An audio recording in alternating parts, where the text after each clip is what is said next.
Ես եմ ելել պապա։ Սիրունել էր, որ թողել չեմ ուրիշ նոզի էլի։ Լավ ապրող ելել է, լավ սիրունել այլելի, հայեսի մի այ բալակյանք էլի։ Ճոճկանի այն ժամանակների ամենացանկալի փեսացուն, որի վրա 1000 ու մի աչք կար, բաժին հասավ Ժենիկին։ 17-ամյա միամիտ աղջնակն իր կամքից անկախ ընկավ բախտի մեջ։ Դասից որ եկա, 8-րդ դասամիցերեկը դասիկն որ եկա տուն, մերս ասավին գլուխդ մեռնի ասավ աղբե տարաղը խմելա։ Մչարիխ է яրա խմիլը չգիտեի ինչն է։ Ասի խմում ախմի մչախմի որ ինձ ինչ անեմ։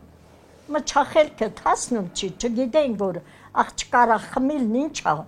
Այդքան միամիտ էինք։ Այդ ինչ է բաղ։ Արաղ որ նշանի պես մի բան է, էլի, բայց դով արա խմիլ ասեին։ Մի խոսքով ամուսնությունը ձեռնարկեց իր եղբայրը առանց դեռ դպրոցական քրոջ կարծիքն ու միտքը հաշվի առնելու։ Աղբերս ամուսնացրել ինձ։ Հմիկ վաղճկեր անցեն, կարաս ամուսնացնել, մինչև տղի հետ կապ չունենա։ Բայց իմ աղբերս եկել եմ տեղ 3 հատ հիվանդ կա, համ կեսուրս այլել, համ պատրոնաս, համ պատրոնիզմերը։ 3-ն էլ տեղում է հիվանդ։ 6 տարի, 7 տարի, 3 տարի հենց պահելով վերջ արդեն մեծացել էին։ Երկար ու երջանիկ համատեղ կյանքը սակայն 8 տարի առաջ ընդհատվեց ու Ժենիկ տատը Լեն ու Բոլ երկհարկանի տներում մենակ է ապրում։ 4 տղաները դրսում են, իրեն ամեն տարի տանում են, կռվով դավով հետ է գալիս գյուղ ու Ռուսաստանի անունը լսել չի ուզում։ Ինձ էլ կանչեցին, որ արիստի աշխատի, մնա հետներուս, աղջիկ ջան, գնաց չկարացի մնա։ Զորով էլ գրանցեցին, թոշակս տեղափոխեցին, բայց չկարացի մնա։ Իմ հողը, իմ ջուրը ինձ քաշում է։ Մեր էս Հայաստանի մի պուճախը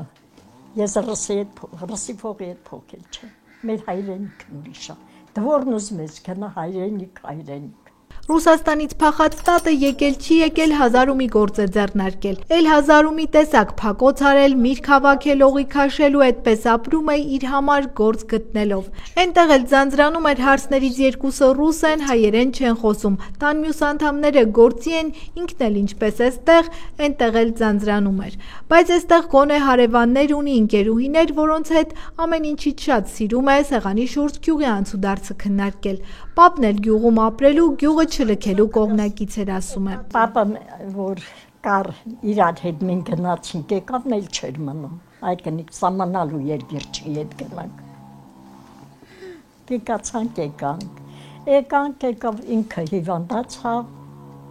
սիրտն իմացել էր, ասել ինչ լիմ իմ հողումն լիմ։ Հետո ցավը տանին տենց եկանք, մնացինք։ Այնտեղ օտար հողում ջահել ուրիշ ապրելաձև ունեն, տատի համար խորտ։ Իր հասակակից կանայք էլ ոչ թե փակոց են անում կամ բուրդ լվանում, այլ սալոններում պրոշ ու թուշ լցնում, ասում է տատը։ Մեր Հայաստանի աբուրը նամուսը ընդի չկա։ Հմի մինել տենեի, թոշակառու եկեր են, չէ։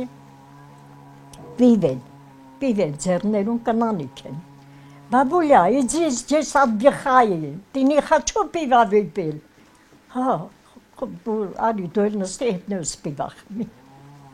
Էնի մեզ տղեն մայս ստենց անել։ Այ մերա տեն մեզ, կեզ պիվասավ,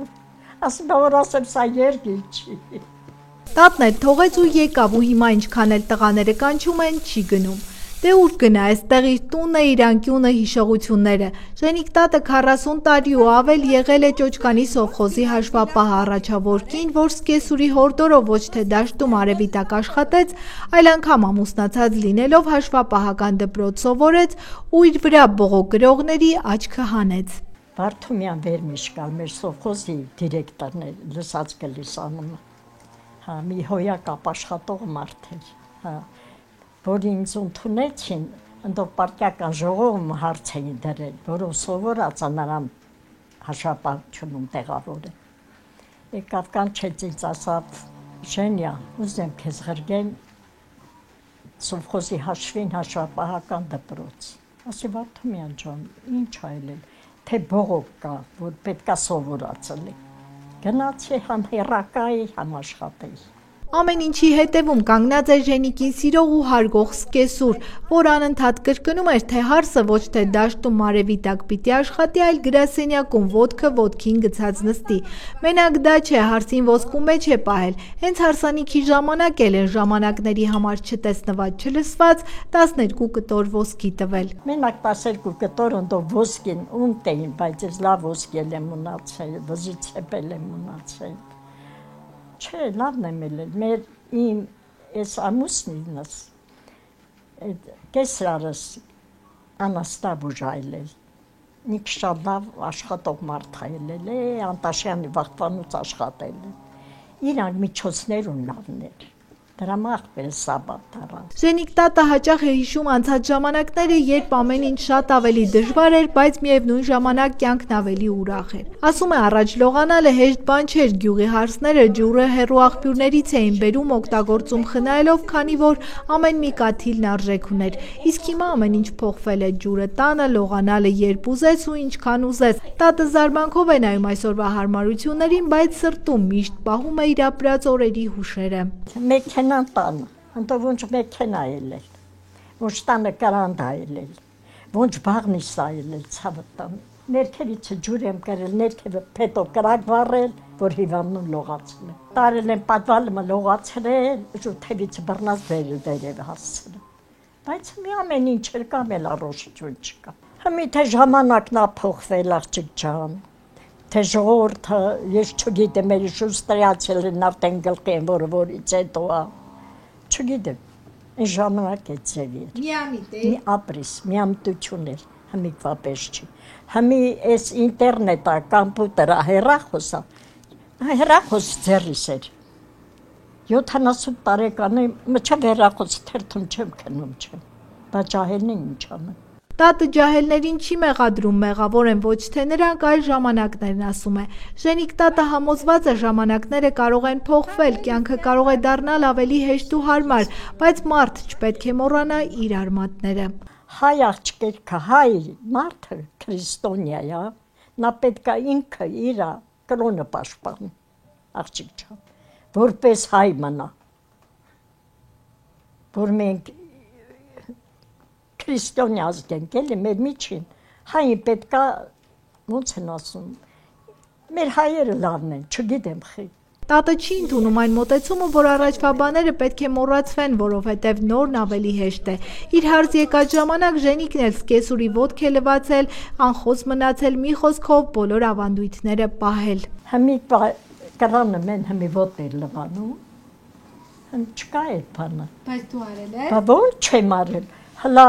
մի օրի կեսարի ոտները լվացել չէ։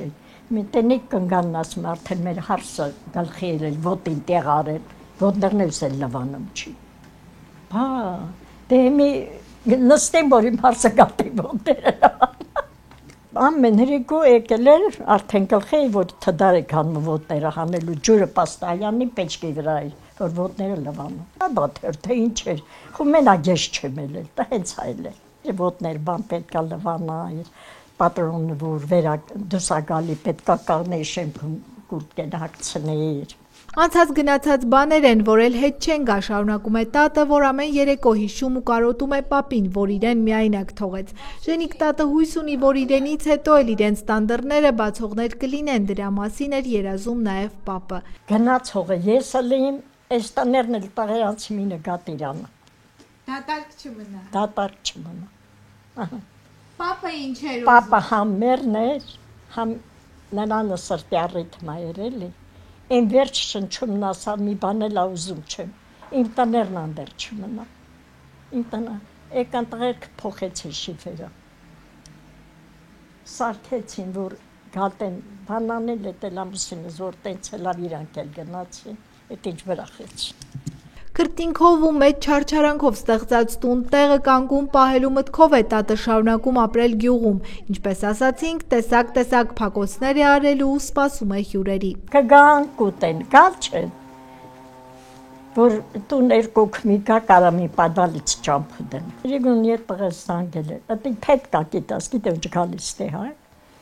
հանկարծ այդ փետին ու մուտ չանես, ատի մնաս գալտիս, ասի այս տարի չեմ գալու։ հնչանես հետևից դուրս գալտիս։ Ամիլատենանդես։ Ժենիկտատն իր կյանքի վերջին տարիներն ուզում է անցկացնել այնտեղ, որտեղ իրեն ամբողջական է զգում։ Դրսի լավ կյանքը չի գայթակղում, չի ուզում գնալ օտար հող, թեկուզ որդիների մոտ։ Նրա աշխարհն այստեղ է իր տաշեմին, որտեղ ամեն քար ու թուփ հարազատ է։ Մերի Կոլոլյան, Դավիթ Թամազյան, Ճոճկանի, Ծանկյուն, Գումարած 3 հեռուստաընկերության համար։